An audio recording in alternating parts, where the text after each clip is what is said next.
Hello, and welcome to the Mothers of All Crime. This is a podcast where we deep dive into mothers involved in infamous crimes and scandals. I'm Monica, and this is Crystal. Hey, Crystal, how's it hanging? Hi, Monica. I'm good. How are you? Excellent, excellent. Thanks for asking. Who's our lady of the week? Oh, our Lady of the Week is an OG, at least in my opinion. Um, we have Miss Lizzie Borden, who is actually a viewer request. This is our first request. We're very excited about it. Oh yeah, I am Um, excited. and on top of it, another reason why it's a personal favorite, it's coming from Fall River, Massachusetts, which is originally, I'm from Massachusetts, not Fall River, but it's not super close, super far.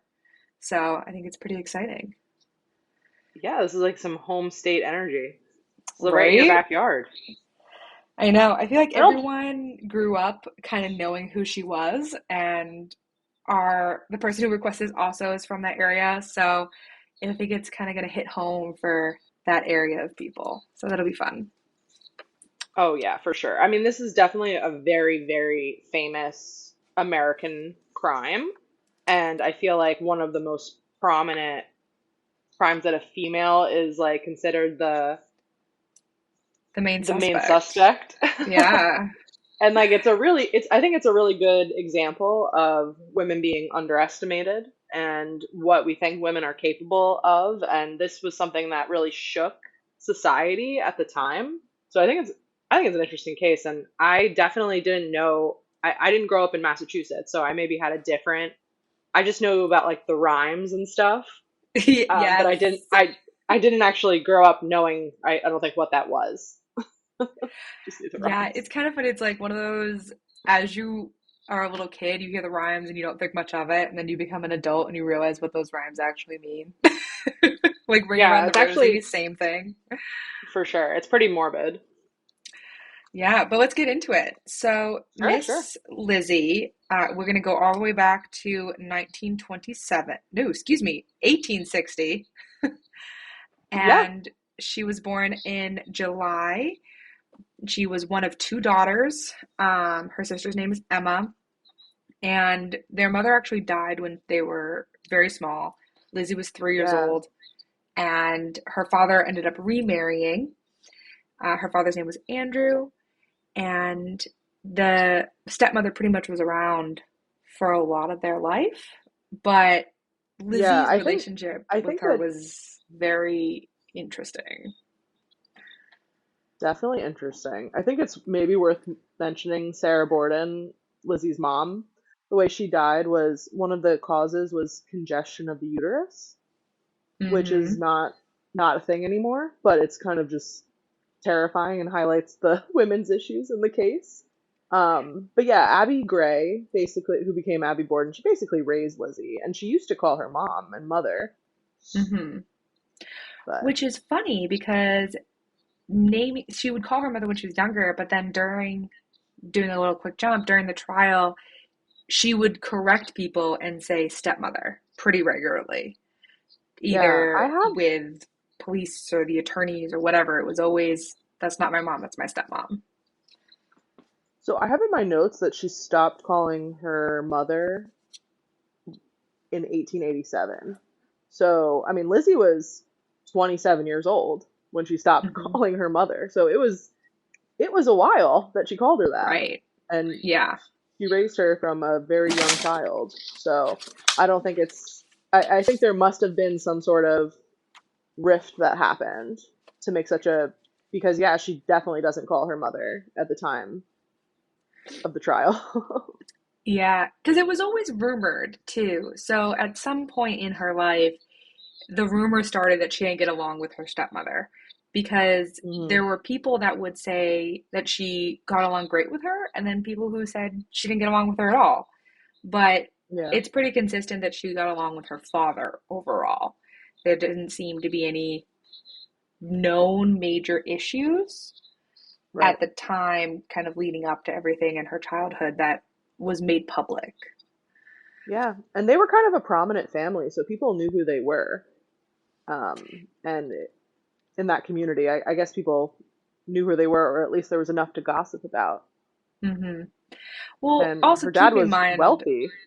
yeah, during this time, you're going to hear some names that are kind of familiar just from American history, but the New England small towns, like everyone kind of knew everyone, and they definitely had those prominent families that Hmm. those are the ones you wanted to gossip about because it was the rich, the exciting, the drama, like kept you Yeah. It's entertained. it seemed like the drama with them was that Andrew was wealthy and he favored his wife over his spinster daughters because they both still lived at home and they were far above marriageable age in the time. So it was unlikely that either of them were going to get married. Which is so funny that back then, mid 20s was like a spinster. Yeah, for sure. I mean, I think at the time of like the famous events, she was 32, which is Hmm. not that old at all. And I think Emma was 40, and it's not that old. I know. But like back then, they're not wrong. Where like you I were guess already that's true. done having kids by then and like thinking Hmm. about retiring. Like they were I wonder just why a they different didn't get time. married I when they don't were young. know. Yeah, I found a couple things, but nothing kind of confirming it, like determining it. But I don't know. Just maybe they never said yes. But at the same time, during that period, didn't most fathers kind of arrange that? Did no one want to marry in? That would be the I other would just question. I would just think that these people with their wealthy father would be desirable when they were 18, 19, 20 for marriage prospects. It's Hmm. definitely, I mean, Lizzie's not known for her looks, not to be an asshole about it, but she's definitely not regarded as a beautiful heroine of this story. Hmm. And some people said that she was mean, not likable. Yeah, I mean, you gotta like, there's a lot of reports of her father kind of being rude, didn't always pay people what they Hmm. agreed on. Um, there were financial difficulties at times. I mean, like everyone, but I think that might have had played. Maybe there was some kind of bad Yeah. blood that people didn't want to get associated with. Um, Also worth mentioning, you're right. Andrew was not super well liked either. He was very cheap. He was wealthy, but he was cheap, and they lived well below their means. mhm. And he didn't always pay his debts. He certainly wasn't tipping. Yeah. So you gotta wonder if like how much that influence had over the marriage of his daughters as well. Hmm. Probably But did. it got to a point where on August 4th of 1982, at their family home on Second Street in Fall River, uh, it was just a typical morning, and they do have a live-in help. So they had a maid. Her name was Bridget. Um, at around 11 o'clock, Bridget heard Lizzie screaming out for help and assistance because she had found her father dead in the home and didn't really know what to do. So Bridget came up, and we just have a random man dead in the house. Well, not a random man, but randomly dead. Yeah, Andrew Borden is dead in the house. Yeah. And like we had talked about, there wasn't anything known of like he wasn't sick, he wasn't like they weren't expecting him to pass. And the image that is described, obviously there's no pictures because of the time frame, but No, there are pictures of the body. that's true, yeah. Um, Compared to like, I guess I was looking so much for how we see pictures now. Like you have that detail. Oh yeah, I felt it's like they, a lot of definitely them were very old. grainy. Like, Hmm. um, but yeah, so he But his had been butchered, basically, is the fastest way to mention it. Yeah, he had like 11 hatchet wounds to his face. Mm-hmm. His left eye had been dug out. There was a really long cut Oh, across his face. Um, there was blood all over his like face and upper torso. Um, but strangely enough, there was no blood anywhere else. other than Mhm. on him, and obviously the hack job that he went through, the room was clean, which for anybody who's watched any murder show or read any murder, that's weird. Yeah, it seems unlikely there wouldn't have been splatter and blood everywhere, Or essentially. even like signs of a kerfuffle or a Mhm. struggle, or Mhm. there was no signs of like disturbance. Like the room looked like normal, more or less, minus a dead man. Yeah, for sure. Yeah, he was. It looked like he was sleeping on a bench, but his whole face was bashed in. Yeah.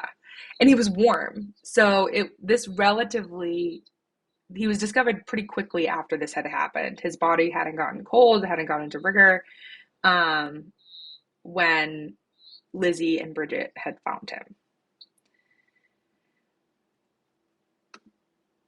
And Yeah. so the police had came. There was no signs of like invasion. There was no signs of a forced intruder, and they kind of got confused on how this could have happened because things just weren't adding up. Yeah, it was a while before the before the discovery that there was a second body in the house.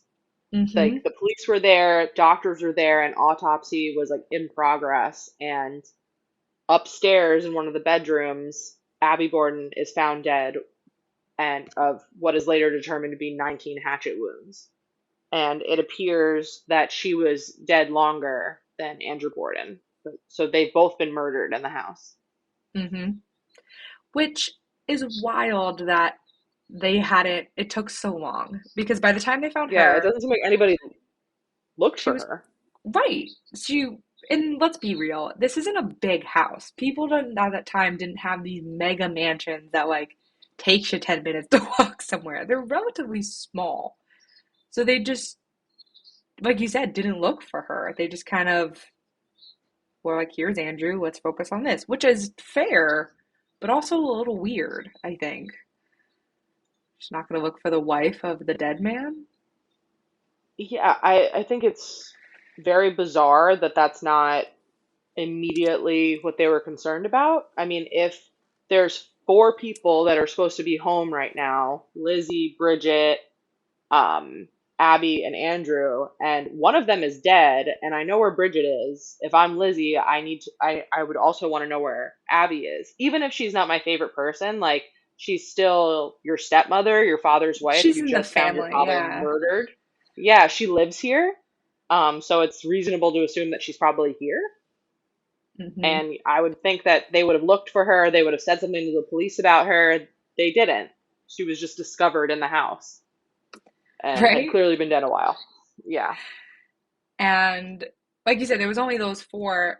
The other sister, Emma, was out of town during all of this, which I guess is a hmm blessing and a curse, depending on how you look at it. Um, there's all kinds of conspiracy theories about Emma faking that trip or that she actually came back earlier and went back and it was like all a there's a lot of conspiracies about Emma's trip, but oh, I think she was out of absolutely. town as well.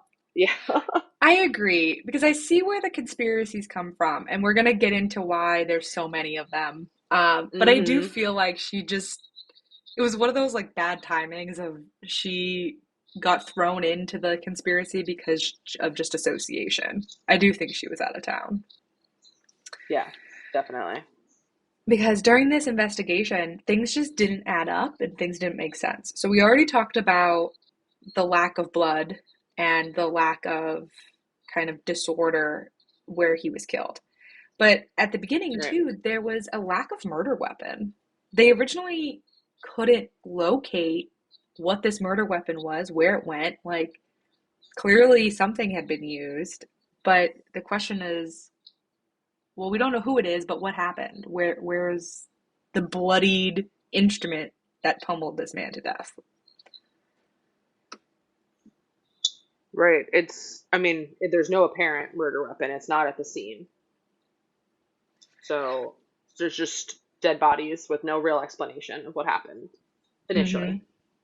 And so through the medical examinations, they predicted that specifically for her, um, they predicted that a taller man had struck her from behind, and that's how the initial attack on her started. Um, I didn't find any speculations on how Andrew's attack started. Did you find anything specifically? So I saw two different theories. One was that he was sleeping, that he came home from a walk or an errand and he just was on the couch sleeping and was attacked in his sleep. So he didn't fight back because, like, he immediately got hit in the head with a hatchet. Mm-hmm. And there are other speculations that he may have been drugged or poisoned. There's speculation about that with Abby as well. Abby had actually gone to a doctor the day before and said that she thought she may have been poisoned. Everybody was sick in the family. And instead of just thinking it's from food because of lack of refrigeration, she did mention poisoning specifically. Mm-hmm. It is possible that one or both of them were drugged, and that also helped make it easier to kill them and why there was no struggle at either crime scene. Right. So, like you said, that it was one of those, there's speculation happening, and there's all these questions and leading up to it. So, you brought up the fact of being poisoned, and during the interviews that the police started doing, you had people kind of mentioning that there was some paranoia in the family as well. Hmm. And Lizzie had been telling her friend, I believe it was Adeline Churchill, Yeah, she was that, visiting her. mm-hmm, who, again, very familiar last name, but she was kind of saying that Lizzie was paranoid, I want to say is a good word for it, where she was afraid to go to sleep. She should sleep with one eye open because she was afraid that someone might burn down their house because her father was discourteous to people, that she Hmm. was concerned about food. Um, and I go back and forth of like, did she start kind of planning anything, or was she seriously concerned about these outside people potentially having violence against her family? Well, to me, it seemed like everybody started getting kind of paranoid after they had a robbery at their house, or a suspected robbery, a couple months before the murders. And after that, all the doors are locked, everyone's kind of freaking out. It was in the middle of the day when everybody was home, there was a robbery at the house. But I mean, from what I could find, Lizzie was the family, was like the main suspect of that as well. There are other suspects, but Lizzie had been accused of shoplifting multiple times before and after the murders, so I think Mm-hmm. it's not wild to me. But I think that Yeah. she may have been laying groundwork, but it's also possible that they were just really nervous because there had been some sort of break-in. So it depends on who you think broke in. Right. So, originally in the kind of investigation, there was a Portuguese laborer that became a suspect because he had gone to the home again asking for money that Andrew owed him that he never paid. Um, Andrew basically said that there is no money and to call back later and return and he'll get his money. Hmm. But then, as that kind of investigation continued, their eyes turned to Lizzie and she became suspect number one. Yeah, she was saying weird, contradicting stuff to the police, and I think that definitely drew attention to her. Also, Mm-hmm. just her behavior, she was very calm and not distraught, which is also a little bit not what is expected of someone in the situation. So I think just the way that she was behaving and the fact that she was physically present and was the one that discovered the bodies definitely had the police look into her. And then they're thinking about the three things that you think about when it comes to murder, which is motive, means, and opportunity. We know she had the opportunity because she was there. We don't know what the murder, we assume the murder weapon is a hatchet, which there are several on the property, but they don't know which one. And then the motive, which I think for most people, it's money. And there were Mm-hmm. some questions about what Andrew was doing financially, and if he passed, would his estate go to his wife or go to his daughters? There had been concerns with the daughters that he was favoring Abby financially, that he bought her sister a house, that he was making changes to his will. So immediately there's a lot of suspicion over her. Mm-hmm. Absolutely. And she was questioned by the police for about 4 hours, continuing to give confusing, contradictory statements, just kind of reinforcing that suspicion that they had against her. And a couple days later, she was arrested, entered a plea of not guilty, and charged with murder. Yes. And people came forward to say terrible things about Lizzie Borden, and there was a huge public reaction. And one of the people that came forward was a pharmacist, a druggist in the town, who said that Lizzie had tried to buy hydrocyanuric acid, which is basically Mm-hmm. cyanide, without a Yeah, it's a prescription, poison. and she was denied the purchase, but that apparently was a couple of days before both her parents are murdered.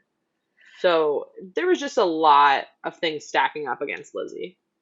Yeah, absolutely. And the prosecutors, well, before we get into these, I think it's important to note that this trial started in June of '83, but it was in New Bedford. Keep in mind the crime happened in Fall River. The Hmm. court itself was a panel of 3 judges and 12 men who sat on the jury. Well, And, women couldn't be jurors. right. And you had that idea of a female, a Christian female, and what they're supposed to be. And I think, like you talked about earlier, she was very calm, collected, stoic, where in this period, people just assumed that women are hysterical and dramatic and can't control Hmm. emotion. So even if like she is fully innocent and this was just like a trauma response of just being stunned and not knowing what to do, to them, that's the incorrect response. You should be upset. Why aren't you upset? Now you're a suspect because you're not upset, which is an interesting start to, I think, where her gender comes into such a huge play. Oh, it is a huge deal for this trial, for the public perception, but for the way evidence was discussed as well. It was very, very skewed by her being female and only having males to judge her. Um, Mm-hmm. it was like women were not considered people at the time, not fully, and Right. it was already basically impossible for people to believe that she could have actually done this. But there was certain evidence that was just so feminine that it was not even discussed during the trial.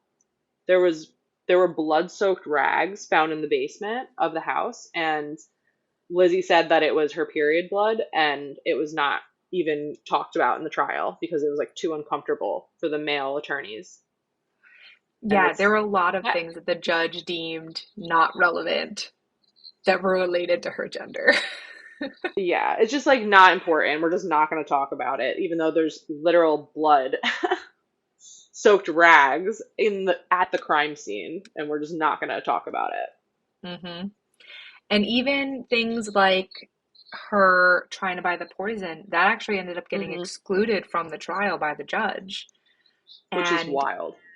it's interesting where I gotta give it, the one thing that is interesting is not only did her gender come into play, but her defense team kind of used that to their advantage.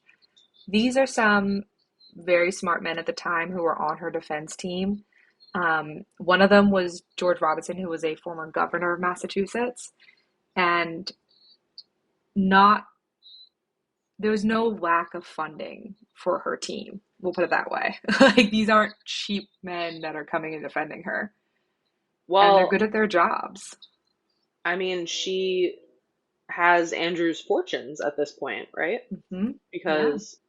Because it's very, very important, and I don't know if I mentioned this already, that the orders of their deaths meant that because Abby died first, everything that she owned was left to Andrew, and then Andrew died, so everything that he owned Went to the became the daughters. property of his daughters. So she has unlimited money, and she has Emma's support at the time too. Mm-hmm. So she has full access to millions of dollars and today's money. Yeah. She has a good defense team for sure. Oh yeah. And that's where they kind of like the poison, working it in their favor of knowing the legal system, knowing how it all works. They actually even got her um, original like interview and testimonies thrown out as well because it was a Fifth Amendment violation. There, Lizzie was never told to be, she had the option of being silent when she was being interviewed by the police. So everything she said to them, that 4 hour interview, gone. Can't use it in trial. So it's so wild. There were also defenses made for her if she had done it that related to Mm-hmm. her gender, like her menses madness, essentially, that all women have, where they become psychotic during their period and they're unable to not murder people violently. And that was brought up as a legitimate defense, Which was which, honestly my favorite. yeah. I, I mean, I think that it's pretty clear if she was a man, she would have been convicted. Um, just Oh because yeah. she was really the only one that had motive, means, and opportunity to do this. And there are alternative suspects we can talk about. Yeah. Well, and one of the, as we're going through the trial, there towards the end, it literally was stated by her defense team to consider this Christian character of this female and Hmm. the inability to physically do this kind of action by herself. That she Which physically couldn't murder her father with by hatching him up in a million pieces. she definitely could if he was asleep or drugged. And at the time, there's no, like, they did an autopsy on the dining room table, which essentially consisted of the coroner chopping the head off and boiling all the skin off and looking at the skull. He did a gross anatomy surveillance of the body, cut it open in the dining room, but there are no blood tests for drugs. There are no fingerprint evidence being connected. There's no Mm-hmm. DNA being tested. Well, none of So, that was a thing. They didn't even know it right, existed. Like, of course, it didn't exist yet. So yeah. I think, I mean, if those things existed, I think that this may have been harder for her to get away with. But But they at that really just time, have this guy yeah, laying there. the idea of a It's not, small female doing that was just unheard of. It wasn't possible. That's something that men yeah. do, not women. Well, I know, I know. But one of not my on this things podcast. that I think is so interesting is her dress. So Oh, yeah. Lizzie was seen wearing a blue dress earlier that Mhm. day. Mhm. And then a friend of theirs, Alice Russell, later saw Lizzie burning a dress that was blue. And Lizzie told her that there was a lot of old paint on it and she just didn't want it anymore, basically. So she was burning it. Mhm. And it's just strange that where this blue dress is coming from, all this stuff is on it, but no one knows what this stuff is. Is it paint? Is it blood? Who Yeah, it doesn't knows? sound like she could even see it at that point because it was already on fire. Right, But if the dress is just stained, why would you not just be able to throw it away? Why would you need to burn it? right. And I loved the descriptions of the men trying to be like, so there's a blue dress, and then Lizzie's response was like, well, yeah, there I have one, it has a diamond on. She's describing this dress, and men are like, so it's blue,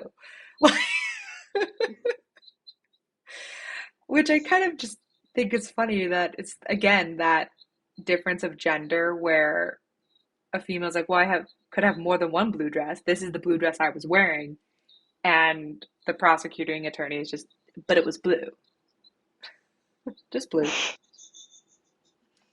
Well, I mean, she's a wealthy lady. I think she had a bunch of dresses, Right. It's and not like they could wear anything it's else at that time. But it's still odd to me that 3 days after your parents are murdered, you're burning a dress, that's even a priority right now. Right. The dirty paint dress is what you're concerned about right now. Yeah. All of her behavior is strange. I will definitely say that. The way she acts Hmm. is strange, the things she says are strange. She's a little hard to Yeah. get a read on. She had another strange one of that during the time of the murder, she said that she was actually outside collecting insects of some kind to prepare for her fishing trip that she was going to go on. And she was out in the barn, but when the investigators went and looked, there was dust everywhere and stuff. So there was no indication that someone had been out there recently. So again, Hmm. something that just didn't make sense in her testimonies. Yeah, another contradiction for sure. Hmm. And But she did have weird interactions with her dad before he died. I don't think we mentioned before about the pigeons, no, we did but not. a couple of months before Andrew died, he murdered a bunch of pigeons with a hatchet. And one of Lizzie's hobbies, jobs around the house was taking care of the pigeons. And she was bonded with them and treated them as pets. And he murdered all of them with hatchets. Hmm. And I think that shows a bit of strain on their relationship. Apparently, Lizzie was devastated. Which So, I don't blame her. oh, Like, if you I kill would be my pet, I'm gonna devastated. be pretty upset. Yeah, and it was totally senseless. And I think Hmm. Andrew was kind of horrible. I don't also know if we mentioned that Lizzie's middle name is Andrew. Which just gives me the ick. Well, he'll never have Um, a son. that's true. Well, it's also kind of with that particular pigeon comment that it was later decided that Andrew was like an axe was the murder weapon, which is very similar to a hatchet. So it's very interesting that there's that correlation again where things are starting to pull together the symbolism of how Andrew may have died. Right, right. It was kind of poetic. Hmm. So through Should her we? trial, obviously we have all these question marks and no one really seems to believe her. And the prosecution's timeline, this is, I think, where they went wrong, where they presented a timeline that just, I don't think was accurate and then made it impossible to prove that Lizzie actually did it without a reasonable doubt. Because from the Exactly. prosecution's timeline, it would have been 8 to 13 minutes from when her father was killed to Lizzie calling Bridget. There's no physical way that someone would have been able to, man or woman, kill the person, clean up the area, get rid of the murder weapon, and change all within that 8 to 13-minute period. It's not possible. Un Unless she had a tarp and a rain jacket. And I'm just saying, if she had a tarp and a rain jacket, which there's no evidence of, then she could have drugged her dad, hatcheted him, wrapped everything up in the tarp, and chucked it somewhere. And then called Bridget, who she called Maggie, by the way, which is terrible. That was the previous cleaning lady the family had, was named Maggie. And when Mm-hmm. Bridget was working there, she didn't want to learn a new name, so she just kept calling her Maggie, which Like, how demeaning. really, really offends me. It really honestly does.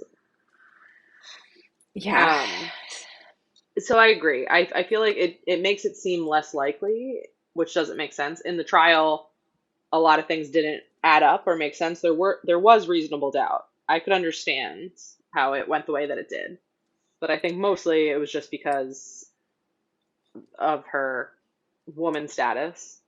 No, I totally agree that I think, and I think there's a lot of comments and stuff that if she were a man, or if even there was a man suspect, that person would have been found guilty.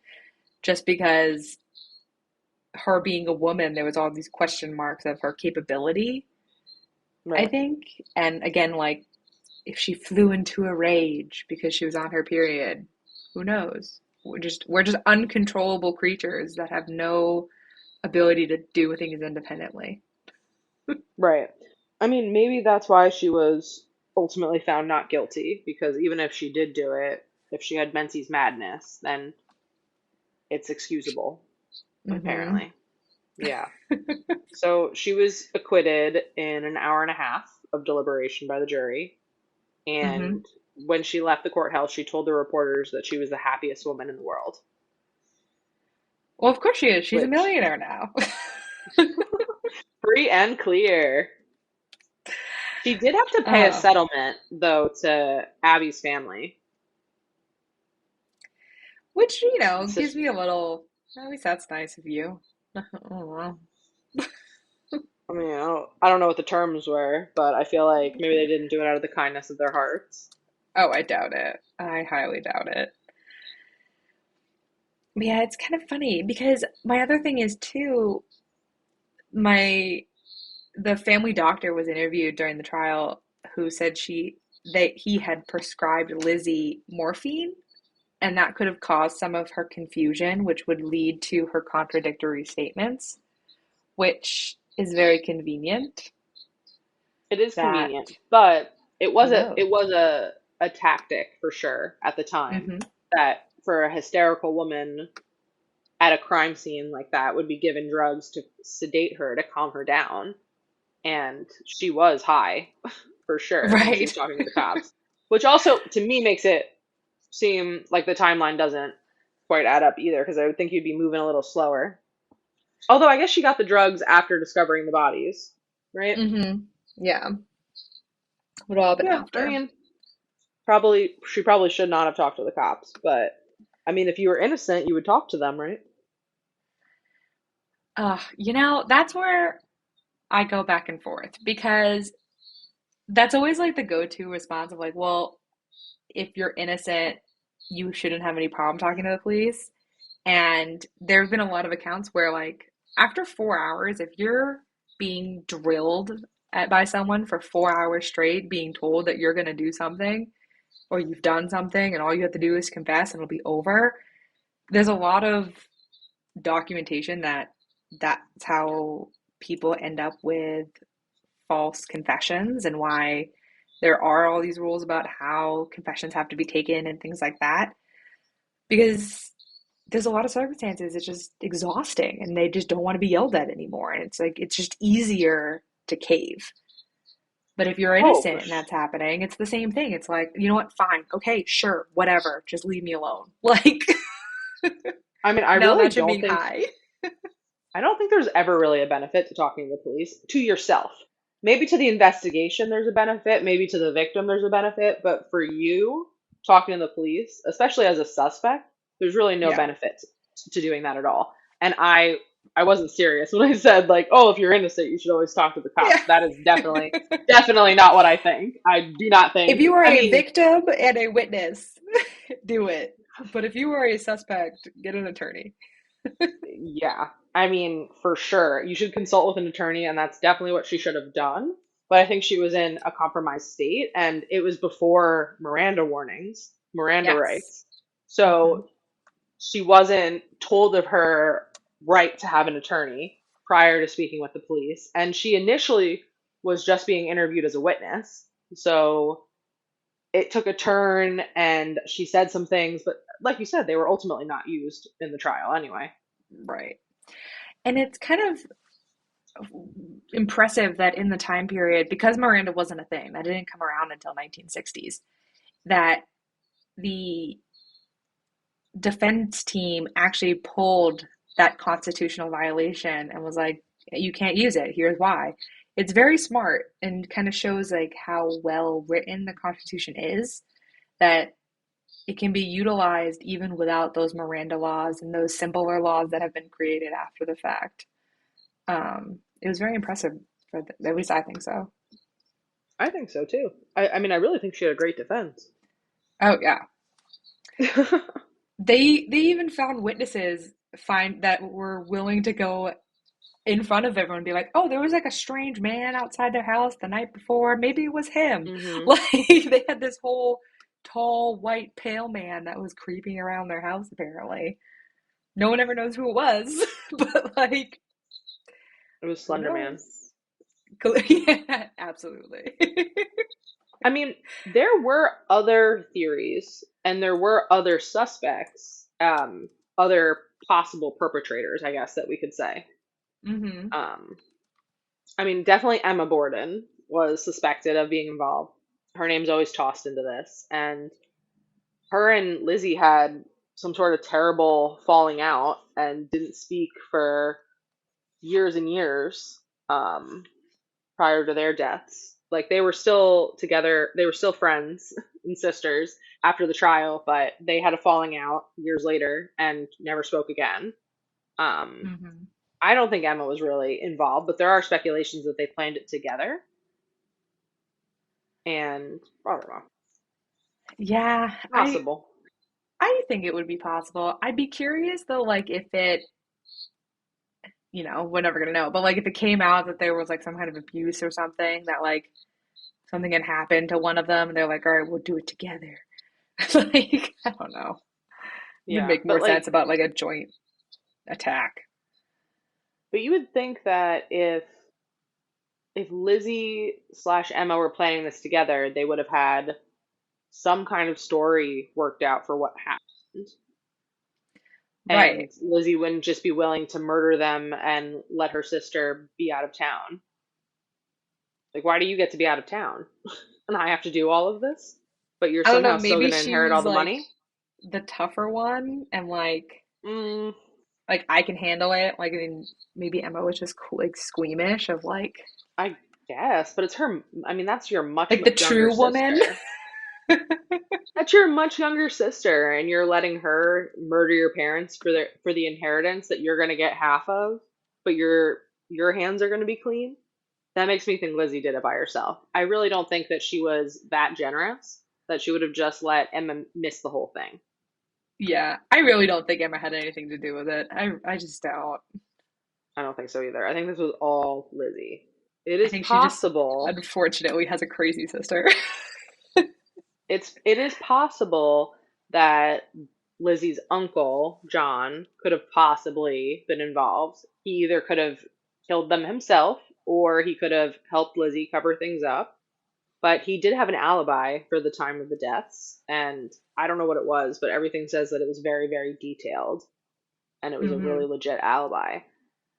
Yeah, I couldn't But find what it was people either. lie. Oh, of course. And back then, like, I feel like it It's was harder probably to easier verify. to lie. Yeah. And all you Yeah, need is yeah, have one staff terrified to lose their job and be like, yeah, you're going to say that I was here all night. Cool. for sure. And there's no credit card statement. There's no video of you because these things are not available at the time, but there's no way to really prove where you are the same way that there is right now, where you're on camera everywhere you go, basically. Right. So, Well, my moving it to modern day time, this house is still in existence in Fall River, hmm, and it is argued to be very, very haunted. And you can actually recently stay learned this. in the house and sleep there and do a ghost tour. Should we do it? Well, it's 300 and something dollars a night, but you can Oof. stay in Bridget Sullivan's room where she was found murdered. I don't know. I like, Abby Borden. sorry, yeah. Um, No, no, it's totally fine. But is it the ghost of Abby that's there? I'm a little unclear because I did watch a Ghost Hunter show about Lizzie Borden, and she may or may not be a demonic presence in the house. I'm not really sure. Jury's out. so But I have I would heard assume her she is parents haunt it. haunting it. Yeah, I think there's Okay. more It's than one Lizzie ghost herself. there. Ugh. I think there's a couple. Because I've So, like, seen I. all kinds of Ugh. like videos. Like you said, there's ghost hunt. There's like 4 or 5 different videos of ghost hunters trying to talk to Lizzie in that house. Yeah. Ugh, so creepy. And like as much as I would like, I wanna stay, I would be so freaked out I don't know why. Like if I one thing moved, know. like one creak happened, I'd be like, nope, gotta go. Like, For sure. And I feel like I don't really even believe in ghosts, but I know that I would be like definitely on edge the entire time right. being there, and I would see things even if nothing was happening, and I Yes, would definitely 100%. not sleep. 100% not sleep. So we'd have to only do it for one night and then get a regular hotel Yeah, for any other absolutely. time that we're going to, because I I can't, I don't want to stay there multiple days. But I could definitely be proven wrong about the ghost stuff, and I don't have a firm opinion about it. But ooh, I don't know. It's a little I scary. agree. I also gotta admit though that like if I worked there, I would absolutely like scratch like a door as I walk by just to like mess with people. Ah, Like I feel like that'd be a it's really fun hilarious. place to work. It kind of would be. I mean, I've been on a lot of different ghost tours. I've done them in New Jersey. I've done them in Prague. I've been to like a bunch. But I haven't stayed an overnight somewhere haunted like that. I don't Right. know. I didn't even know you That's could different. until recently. I know a lot of people who have Yeah. done the tour and said it was really good. Um, but I don't know anyone who stayed Well, there. we can maybe leave this as a little foreshadowing, or we can cut it out. But we could also stay at Lizzie's Heritage Inn in Parowan, Utah, because Lizzie, Mary Brown's great great grandmother, apparently haunts that house. And I would Yes. definitely do that. I would do that I for sure. I I think feel I like it's would less pick likely that one. I would pick that because I also it's because less likely that we might be get possessed by a murderer. exactly. I feel like it's just Mary's nice great grandmother who didn't do anything wrong. It's a different Lizzie, but it's Yes, still Lizzie, still I think haunting. that's better. I wouldn't be scared, and I would love to meet Mary Brown. Ah, I agree. Hers is also I think more reasonable to stay in, so we'll plan that trip instead. Utah it is. Okay, for sure. I mean, we could find something to do in Parowan, Utah, for sure. Maybe Of we could course. find a polygamous compound. Do you think they would take me? There we go. I'd be a great 19th wife. Oh, for sure. I think they're too old. That's true. That's probably true. Yeah. Mm-hmm. I'm just a Yeah. I mean, spinster over here. ha! They would be the modern day spinsters, though, if you think about it. Like, I feel like that whole state gets married by the time they're like 24. That's true. Lizzie Borden would still be a spinster in a polygamous compound. Oh, she Like, just can't win. why is she not married with 8 kids already? 32. How, ugh. That's literally how old I am right now. Is 32. Oh, you're behind, slacking. I know. Mm, I have one dog. It's close enough. The most important child, personally. Definitely. Exactly. Ah, all right. So, any last thoughts on Miss Lizzie, the axe, I don't think so. the accused axe murderer? I think she definitely did it. Yeah, I There's agree. no other explanation that makes sense to me at all. I I mean, agree. the only question I really have is, do you think Bridget could have been involved? Because there's all this speculation that they were having an affair, her and Lizzie, and Oh, that I maybe missed Lizzie the wasn't affair married. part. Oh That yeah, would explain why there's a Lizzie lot of isn't speculation. married. I Mm-hmm. did think that Bridget was more involved, and not about the affair, but that actually now just reinforces my thought because Mm-hmm. there's no way that she would have been able to do that in such a short time frame. But if you have Bridget who is cutting the actual time frame down, because she's the one that created that end time for when it would have ended, because she walked up and Exactly. helped. So I always thought that like Bridget was in on it, and the rudeness with them was just she either had dirt on her or whatever it was that Lizzie got her to help. But if they were romantic, that does make more sense. And which is not an okay thing back then, you being a lesbian. Right. So if she would be like mean to her on the front because A, she's sleeping with a woman, but also she's sleeping with the help, which is also not something you do Exactly. in. It's a So, class issue. I mean, mhm, homosexuality was definitely would have been a problem in the Borden household. And there's yeah. speculation that Abby and or Andrew found out about it and was furious about it, and that could have also contributed as a motive. Oh, I think I already thought Bridget was involved, but I think that just reinforced that that's absolutely what I think happened. Yeah. I think to me that makes the most sense. I mean, Bridget never, she said that she um, basically tidied up her story on the stand. She told people on her deathbed that she kind of lied, basically, on the stand for Lizzie, but she never admitted to doing anything other than that. Um, Right. but And Lizzie what does never that mean? married. Yeah. So, I mean, even after she came into all this money herself, she did not marry. At which, I mean, maybe she just wanted to be single, or maybe she really was too old. I'm not really sure how it worked. But it also could just be because she was gay. She didn't want to marry a man. Yeah, that's a really great point. Hmm. Well, Well, till leaving we it off stay on in that. one of the Lizzie households, I guess we won't be able to ask her. Yeah, I'm voting heritage in, but we're not doing a Ouija board because maybe I don't Yeah, believe in any of it, but I'm not doing that. but I don't want to be So, proven wrong. not with that. I feel like bad things can happen with Ouija boards, and I've seen too many horror movies to think that that's something I need to mess with. It's just not happening.